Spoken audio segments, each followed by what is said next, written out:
AFL-CIO for Danny Thompson, who couldn't make it today. Labor supports the issue of the musicians, of the Performance Right Act, and we had the pleasure of having Richard Trumka, the president of the AFL-CIO, visit our house this Saturday, just passed, and he has a written statement here, and I'd like to take the time to read it. Statement from Richard Trumka, president of the AFL-CIO, on the Performance Right Act and the NAB show. The issue of fair pay for labor airplay is an important concern to me, to the AFL-CIO, and to working families everywhere, especially Nevada. Giant radio companies make millions every year, yet they refuse to pay working musicians a single penny. I understand that the National Association of Broadcasters will meet in Las Vegas to discuss how they can continue to deny workers, musicians, a fair pay. The National Association of Broadcasters should do the right thing and agree to end this unfair practice. Las Vegas is a proud union city. The AFL-CIO is proud supporter of the Performance Right Act. We urge the Nevada congressional delegation to do the right thing and stand with Nevadans working musicians. Just as the American Federation of Musicians and American Federation of Television and Radio Artists are there for all the other unions. The AFL-CIO stands with them on ending this outrageous practice in big radio. At this time, I'd like to introduce the president of the Musicians Local Union here, Frank Leone, who is a professional pianist. Thank you.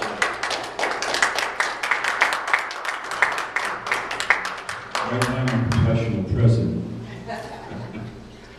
of a labor organization. Good morning, my name is Frank Leone, and I am president of Musicians Union of Las Vegas, Local 369, American Federation of Musicians, here in Las Vegas. The American Federation of Musicians is part of a growing chorus of labor and civil rights groups that are rallying to pass the Performance Rights Act. We're fighting to pass the Performance Right Act for a simple reason. Being paid for one's work is a basic right and central to the American dream. But today, corporate radio exploits a special loophole in the law that allows them to make billions of dollars in profits at the expense of workers, in this case, working musicians. Unlike every other medium in the United States, corporate radio alone is exempted from compensating musicians for the use of their music. They're exploiting the labor of working Americans, plain and simple, and it's time this comes to an end. You don't need to have played alongside Las Vegas legends such as Elvis Presley, Tom Jones, Robert Goulet, and Sammy Davis Jr., such as I have, to understand the issue of performance rights, because it's not about the big stars, it's about the working people who make them sound good via the accompaniment they provide. Working people across America understand today that big corporations will use their power and influence in Washington, D.C. to protect their profits at the expense of working people. Meanwhile, the average worker barely stands a fighting chance. Just ask the millions in unemployment lines thanks to the corporate greed that triggered the recent Great Recession. In the case of our workers, working musicians, we're being ripped off by billion-dollar radio corporations who use their powerful lobbying arm, the National Broadcasters Association, to scare legislatures and mislead the American people. So our fight is tied very much to the struggles of workers across the country who are saying no to corporate excess and yes to corporate accountability. On one side of the struggle, you have a working musician who first, after 15 years of study to master an instrument, and then another decade or two of experience, earns roughly $40,000 a year. On the other side, you have a company like Clear Channel, which owns most of the radio stations in America, taking in $6 billion alone last year, and whose radio executives regularly pay themselves million-dollar bonuses. The Performance Rights Act would roll back the special radio loophole and force companies like Clear Channel to come to the negotiating table with musicians to agree on a fair wage for airplay. Moreover, the Performance Rights Act will protect small independent radio stations from expensive obligations. Many small stations would only pay just $100 a year to play all the music they want. Most importantly, the Performance Rights Act would ensure that working musicians get a fair wage. I know where the American people stand in this battle. President Barack Obama's administration has endorsed the Performance Rights Act, and it's time for Congress to stand with us as well. A Democratic Congress should stand with America's workers. They should deliver change that working musicians can believe in. It's time to pass the Performance Rights Act, and it's time for fair pay for airplay. Thank you.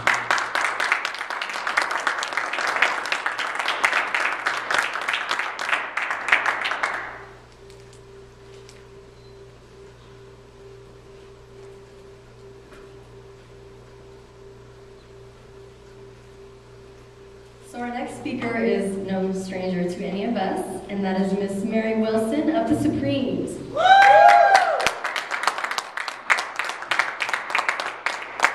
Thank you so much. Oh, just to get things kind of warmed up, I should sing a medley of my greatest hits. Yeah! Ooh, ooh, beware the happening, stop in the name of love. Ooh, anyway.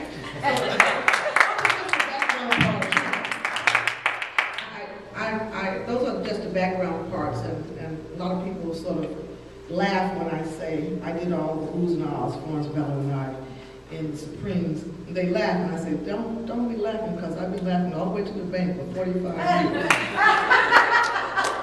Singing my oohs and my ahs and my baby, baby, babies. And it is probably about time for me to get paid, because you hear those oohs and those ahs and those baby, baby, babies on the radio all the time. And each time they play the music on TV, the music on radio, terrestrial radio, of course, I do not get paid.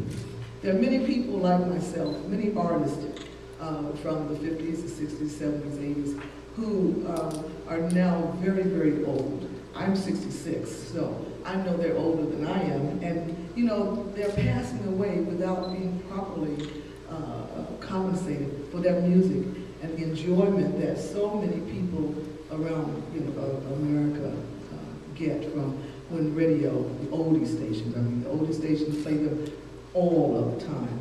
So I just want to thank you for joining us, and thank all the speakers. Well, Frank, thank you very much, Frank. Frank, you and I worked together at Caesar's Palace. That's right. Back in the, I don't know, 70s, 60s. Oh my God.